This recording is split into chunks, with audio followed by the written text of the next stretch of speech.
AEW steal all the former WWE wrestlers they can, and now they are trying to steal a WWE idea as they want to introduce a brand split. Welcome back, guys, to Fog Wrestling. And straight off the bat, I'm thinking here, how can a brand split possibly work in AEW when the roster isn't good enough for one show and they're planning on dividing it among two shows? Now, yeah, the roster's big enough for two shows, but let's be real. This AEW roster is all quantity and no quality. No, this is a disaster for AEW, right? I'll give you numerous reasons why it is, because one, they don't actually have two established brands, and before anyone else goes Rampage, no, get that in the fucking bin. Well, Rampage is in the bin.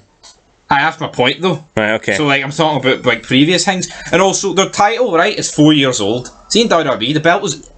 It was forever, and then they brought in the old WCW belt, so you've immediate prestige.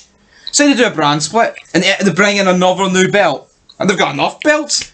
But they've actually got enough mid-card belts to make this work, but it sucks. They actually make my skin crawl, this company. Well, I mean, they could have the champion appear on both shows, but I'll tell you why later on. Why I don't think that will be CM Punk the case. Is not allowed to mix with the Young Bucks. Pretty much. But yeah, according to Dave Meltzer, he says that AEW and Warner Bros. Discovery will announce a new television deal as part of WBD's Upfront next Wednesday in New York City from the theatre at Madison Square Garden. It's expected that they are going to announce a television deal for the new show that they have rumoured to be debuting, called AEW Coalition, which I believe will make its debut sometime in June, and it's been speculated now for a while that CM Punk will be the main man on Coalition. So I think it is fair to say that Coalition is going to be the SmackDown to Dynamite's Raw. Now, Rampage, I think when that first came out, people gave it the SmackDown tag, but for me, Rampage has always been more of like a Sunday night Saturday morning slam on or Friday. a Superstars or something like that. Yeah. I've never really viewed Rampage as a main show. It's and the fact that get on Dynamite. Yeah, that's pretty much what it is. So yeah, for me, Rampage is more of a Superstar, Sunday Night Heat, Velocity. What? Nothing happens on Rampage. See, apart from Punk debuting, right? And you've got to wonder why they actually done that. No, I don't know why they done that. I mean, but it was their highest rated Rampage by far. It was a debut show, Rampage. It was second week. Yeah, it's the only Rampage that has broke 1 million viewers, and you have to wonder what would AEW if Punk debuted on Dynamite, it would have been the highest rated Dynamite of all time. Could have broke 2 million, could it? Well, I think it would have pushed close. 1.9, 1.8, around that region. It would have got over 1.5 million. I'd give them definitely say that.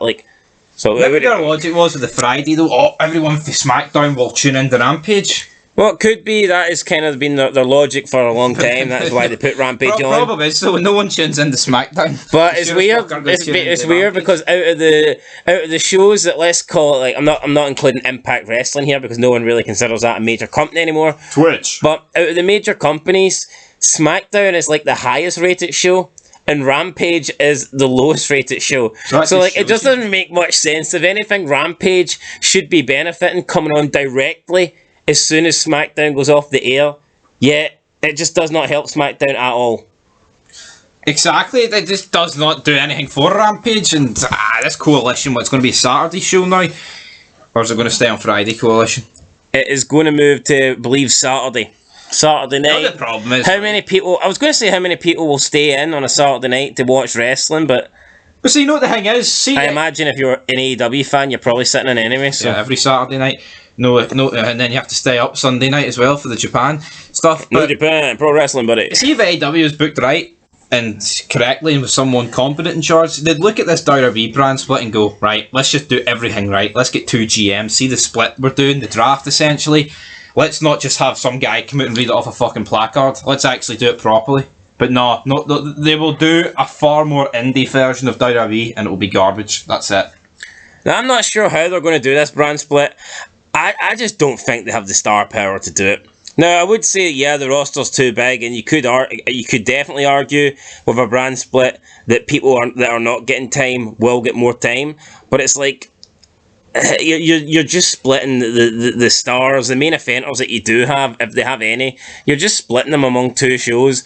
I don't see that really working long term. And another thing is, like we said with the championship, if they have the champ on both shows, this has pretty much been done because Punk and the Elite can't work together, which is embarrassing. And to be fair, it seems to be more the Elite that won't work with Punk rather than the other way about. Disco Inferno called that out and said that in the past people have came together and worked, and then people were giving examples about, but what about CM Punk refusing to work with Triple H in Mania? Yeah, and what happened? He left. What about Austin refusing with Hogan? What happened? Austin left. What happened with The Rock and Michaels, like back in like 97, 98? Michaels left. Yeah, it's not like see if Michaels stayed, right? See in like 2001, late 99, midnight, they would have fucking worked, right? I don't care about what that Shawn Michaels said about his great anti-man. They would have fucking worked together.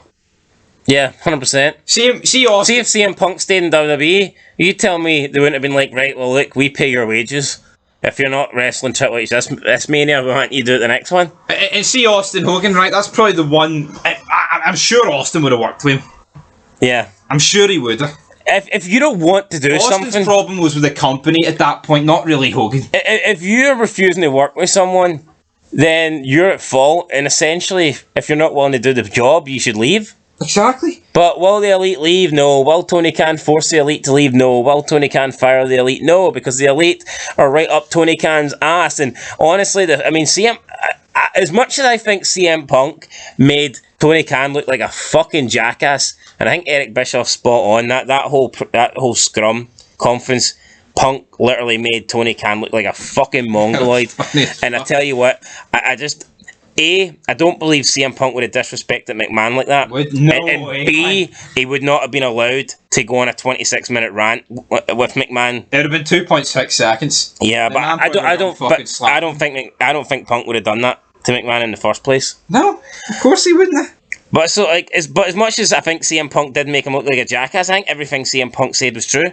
CM Punk talks a good game. No, but I think everything he said was true. No, he's right. You've got people with these EVP positions that, couldn't run a bath, essentially. He's calling, like, Omega dumb fucks and all this stuff. He's bashing everybody. I think bashing Adam Page, saying how they don't want to work with anybody that's over, or they won't listen to any, they won't be respectful to, like, older guys for past generation. They don't want to take any effect. I think everything CM Punk was 100% spot on. It was, but you look at Punk, see, and he said to Ryback about, are you just dumb as fuck, or are you unsafe? Would think he said that to Brock? Think he would have walked up to Brock and said that? And I probably even doubt he said it to Ryback. No, I think he'd have shot his pants again. Exactly. That's what would have happened. But, in terms of Coalition, we're being told that there are already major plans and a marquee match tentatively scheduled for the Coalition debut show, with CM Punk pushing for a huge match early on in his return. There has been a Chris Jericho program discussed, but Punk has pushed for another return opponent out of the gate. For me, I actually think Chris Jericho is doing AEW more harm than good now. He can talk about making stars. Who has Chris Jericho made in his entire AEW run? He's made himself fat then, a bit skinny again. That's about it. Like, no, he added a prestige to the belt at first, but that's it. But since he lost it, I think he's been in a feud with Jericho's like the kiss of death. Yes. And I don't think... What about Action Andre? What the fuck happened to him? Oh, the next John Cena. How'd that work out for you? You know what I mean? Yeah, for me, I don't know who Punk will work with, but I personally wouldn't have it be Chris Jericho. So we'll see. We'll see what happens, but Punk going to be the main man on Coalition. I just think there's an easier way to solve this.